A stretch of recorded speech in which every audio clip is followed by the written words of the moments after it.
চাই আছে টাইম এইডৰ ওপৰত প্ৰথমটো খবৰৰ সৈতে ষ্টুডিঅ'ত মই শৰৎ গায়নৰ লৈ আহিছো আন এক গুৰুত্বপূৰ্ণ খবৰ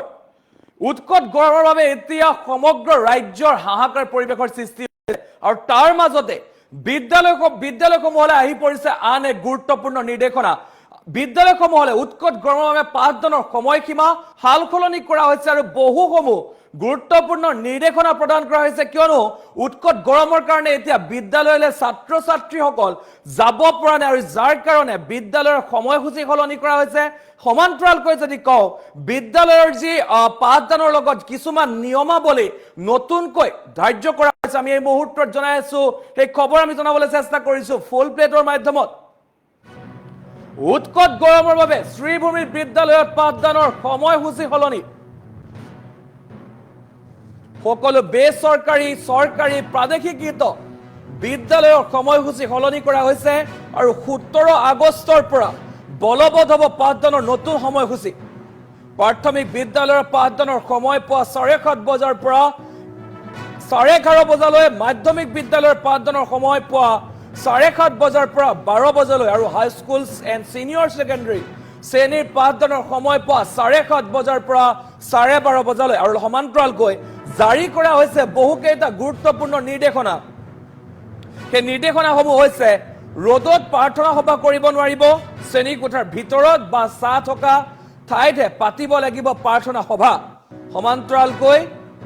বিদ্যালয়ত খোৱা পানী আৰু জৰুৰী অৱস্থাৰ বাবে ORS ফাৰ্ষ্ট এইড কিট ৰাখিব লাগিব প্ৰচণ্ড ৰ'দত বাহিৰত কোনো ধৰণৰ খেলা ধূলা পেৰেড বা শাৰীৰিক ক্ৰিয়াৰ কৰাৰ পৰা বিৰত থাকিব লাগিব আৰু শ্ৰেণী কোঠাত ফেন চলাটো বাধ্যতামূলক আমি জনাই আছো এই মুহূৰ্তৰ খবৰ আমি জনাবলৈ চেষ্টা কৰিছো যিহেতু উৎকট গৰম আৰু সেই উৎকট গৰমৰ মাজতে এতিয়া বিদ্যালয়সমূহলৈ নতুন নিৰ্দেশনা আহি পৰা দেখিবলৈ পোৱা গৈছে যিহেতু উৎকট গৰমে সমগ্ৰ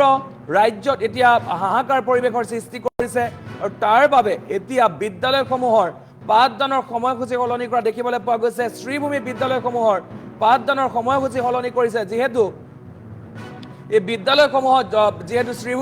শ্ৰীভূমিত যথেষ্ট গৰম পৰা দেখিবলৈ পোৱা গৈছে আৰু উৎকট গৰমৰ কাৰণে বিদ্যালয়লৈ ছাত্ৰ ছাত্ৰীসকল অহা যথেষ্ট অসুবিধা হৈছে আৰু সেইবাবে এতিয়া সেই বিদ্যালয়সমূহৰ পাঠদানৰ সময়সূচী সলনি কৰা দেখিবলৈ পোৱা গৈছে অকল পাঠদানৰ সময়সূচী নহয় সলনি কৰা হৈছে চৰকাৰী বেচৰকাৰী বিদ্যালয়ৰ পাঠদানৰ সময়সূচীৰ লগতে সলনি কৰা হৈছে কিছু নিয়মাৱলী সেই নিয়মাৱলীসমূহ পুনৰ কৈছো প্ৰাৰ্থনা সভা যেহেতু আমি দেখিবলৈ পাওঁ যে প্ৰাৰ্থনা সভা কৰা হয় আৰু সেই প্ৰাৰ্থনা সভা এতিয়াৰ পৰা কিন্তু বাহিৰত কৰিব নোৱাৰিব যেহেতু ৰ'দত প্ৰাৰ্থনা সভা কৰিব নোৱাৰিব ছাঁ থকা ঠাইত বা বিদ্যালয়ৰ শ্ৰেণী কোঠাৰ ভিতৰতহে কৰিব পাৰিব প্ৰাৰ্থনা সভা এনেধৰণৰ বহুকেইটা গুৰুত্বপূৰ্ণ নিৰ্দেশনা জাৰি কৰা হৈছে সমান্তৰালকৈ কৈছে যে বিদ্যালয়সমূহত পানী পৰ্যাপ্ত পৰিমাণে পানী থাকিব লাগিব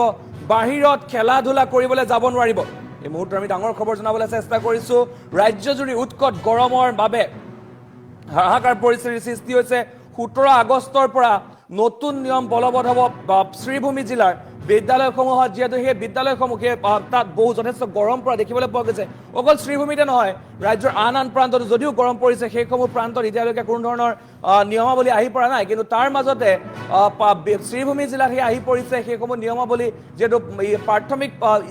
যিসমূহ প্ৰাথমিক বিদ্যালয় সেই প্ৰাথমিক বিদ্যালয়সমূহ এতিয়াৰ পৰা 7:30 বজাত খুলিব লাগিব আৰু 7:30 বজাৰ পৰা 11:30 বজালৈ পাঠদান কৰিব লাগিব সমান্তৰালকৈ মাধ্যমিক বিদ্যালয়ৰ পাঠদানৰ সময়সূচী সলনি কৰা হৈছে 7:30 বজাৰ পৰা 12 বজালৈ আৰু হাই স্কুল আৰু ছিনিয়ৰ ছেকেণ্ডাৰী যিসমূহ বিদ্যালয় আছে সেই বিদ্যালয়সমূহত 7:30 বজাৰ পৰা 12:30 বজালৈ যিহেতু বিদ্যালয়সমূহ খোলা ৰাখিব লাগিব অৰ্থাৎ পাঠদান কৰাব লাগিব তাৰ কাৰণে নটিচ প্ৰেৰণ কৰা হৈছে প্ৰত্যেকখন বিদ্যালয়লৈ আৰু সমান্তৰালকৈ কোৱা হৈছে যে প্ৰত্যেকখন বিদ্যালয়তে পৰ্যাপ্ত পৰিমাণৰ পানী থাকিব লাগিব সমান্তৰালকৈ থাকিব লাগিব ORS যদি কোনো ছাত্ৰ বা ছাত্ৰী যদি অসুস্থ হৈ পৰে তেতিয়া সেইসকলক প্ৰাথমিক চিকিৎসা প্ৰদান কৰিব পৰাকৈ ফাৰ্ষ্ট এইড কিট থাকিব লাগিব গতিকে প্ৰতিটো নিৰ্দেশনা জাৰি কৰা হৈছে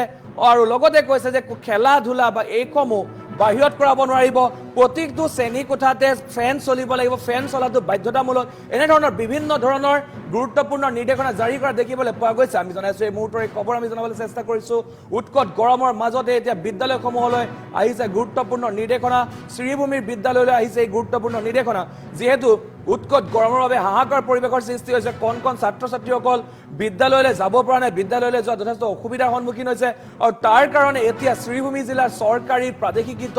বেচৰকাৰী প্ৰতিখন বিদ্যালয়লৈ এতিয়া জাননী জাৰি কৰা হৈছে যে প্ৰাথমিক পৰ্যায়ৰ যিসমূহ প্ৰাথমিক বিদ্যালয়সমূহ আছে সেইসমূহ 7:30 বজাৰ পৰা 11 বজালৈ 11:30 বজালৈ সেইসমূহ পাঠদান চলাব লাগিব সমান্তৰালকৈ মাধ্যমিক বিদ্যালয়ৰ যিসমূহ পাঠদান হ'ব সেয়া পুৰা 7:30 বজাৰ পৰা 12 বজালৈ হ'ব আৰু হায়াৰ ছেকেণ্ডাৰী বা ছিনিয়ৰ ছেকেণ্ডাৰীখিনি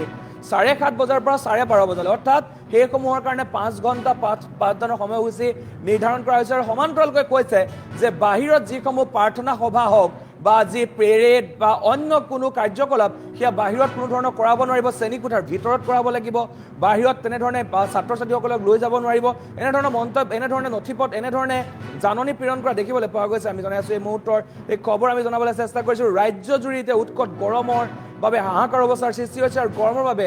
বিদ্যালয়ৰ পাঠদানৰ সময়সূচী সলনি কৰা হৈছে আৰু 17 আগষ্টৰ পৰা এই পাঠদানৰ সময়সূচী বলবৎ হ'ব নতুন পাঠদানৰ সময়সূচী বলবৎ হ'ব